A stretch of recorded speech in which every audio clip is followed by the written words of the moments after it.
یہ story dominate کر رہی ہے پورے پاکستان میڈیا پہ، وہ پاکستان تحریک انصاف کی ایم این اے عائشہ گل علیہ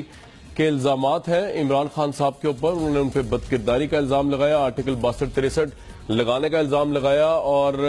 پاکستان تحریک انصاف کو اگرچہ انہوں نے چھوڑ دیا ہے لیکن اپنی اخلاقی ذمہ داری پوری کرتے ہوئے عائشہ گل علیہ صاحبہ نے جو ہے وہ ایم این اے کی سیٹ نہیں چھوڑی۔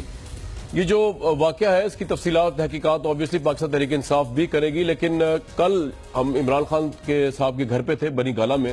جب ان کا انٹرویو ریکارڈ ہو رہا تھا، اور عائشہ گل علیہ جو تھی وہ وہاں پہ آئی ہوئی تھی، اور جو ہم نے دیکھا وہاں پر اور جو ہم نے سنا، میں چاہتا ہوں وہ بھی آپ کو عوام کو اس کے متعلق بتایا جائے۔ فرسٹ ہینڈ انفارمیشن ہوا کو یوں کہ کل جب ہم انٹرویو کے لیے عمران صاحب کی طرف گئے تو ٹائم تھا کچھ 5:30 بجے کا، لیکن وہ تھوڑا سا لیٹ اس لیے ہو گیا کیونکہ انہوں نے بی بی سی والوں کو ٹائم دیا ہوا تھا پہلے۔ تو جب وہ انٹرویو دے رہے تھے بی بی سی کا تو ہم بھی وہیں باہر موجود تھے اور عائشہ گل علیہ بھی وہاں موجود تھیں۔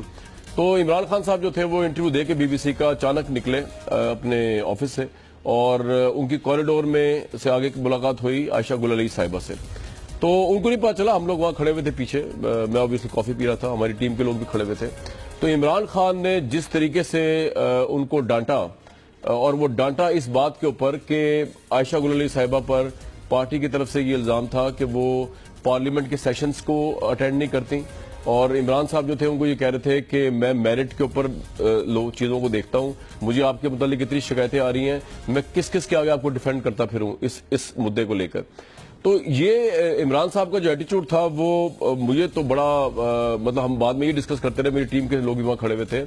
کہ جس طریقے سے وہ ان کو ڈانٹ رہے تھے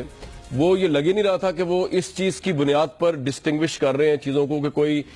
میل ایم این اے ہے یا فیمیل ایم این اے۔ مطلب میرٹ ایسے ہونا چاہیے کہ ایک پارٹی کا چیئرمین جو ہے اس کے لیے یہ چیزیں ہونی چاہیے کہ اگر ایک میل ممبر جو ہے وہ اسمبلی کے سیشنز میں نہیں آ رہا تو اس کو تو آپ ڈانٹ دیں، لیکن اگر ایک فیمیل ایم این اے سے عائشہ گل علیہ صاحبہ جو ہیں ریسپیکٹیبل ہمارے لیے، وہ اگر کوئی کوتاہی کر رہی ہے تو ان کو جو ہے نہ ڈانٹا جائے اور اس پہ جو ہے کور اپ کیا جائے۔ تو ہم یہ ڈسکس کر رہے تھے کہ عمران صاحب جو ہے ان کا جو میرٹ کا پیمانہ ہے وہ بڑا ہارش اور بڑا سخت ہے، اس میں وہ جینڈر کی تمیز نہیں کرتے، اور جس طرح انہوں نے کل ہمارے سامنے بلکہ بہت سے لوگوں کے سامنے ان کو ڈانٹ رہے تھے پارٹی ڈسپلن کی خلاف ورزی کرنے پہ عائشہ صاحبہ کو، اور اسمبلی کا سیشن نہ اٹینڈ کرنے پہ اور لوگوں کی شکایتیں آنے پہ، تو یہ چیزیں تو بڑی ایگزیمپلری ہونی چاہیے تھی۔ لیکن آج جب عائشہ گل علیہ صاحبہ کا الزام سامنے آیا ہے تو بڑا ڈسٹربنگ الزام ہے۔ وہاں پر یہ بات بھی ہو رہی تھی کہ شاید وہ ٹکٹ کے حوالے سے کوئی بات کری ہے، وہ تو خیر میں نے نہیں سنی، لیکن جو ہم نے خود سنی اور ہم نے خود دیکھی وہ عمران خان کا پارٹی ڈسپلن کے اوپر ان کی ٹھیک ٹھاک کلاس لینا تھا، جو کہ ایک چیئرمین کو جس طریقے سے لینی چاہیے بالکل اسی طریقے سے ان کی لے رہے تھے۔ لیکن اس کے بعد آج جو ہے وہ یہ سارا معاملہ آیا سامنے، تو اس پہ obviously تحقیقات بھی ہوں گی، اور اس پہ عمران صاحب بھی اپنا ورژن دیں گے، اور اس پہ پاکستان تحریک انصاف کو بھی انویسٹیگیشن کرنی چاہیے کہ ایسا مدعا کیوں اٹھا کہ ایک ریسپیکٹڈ ایم این اے جو ہے وہ اتنا بڑا الزام لگا رہی ہیں پارٹی کے چیئر پرسن کے اوپر۔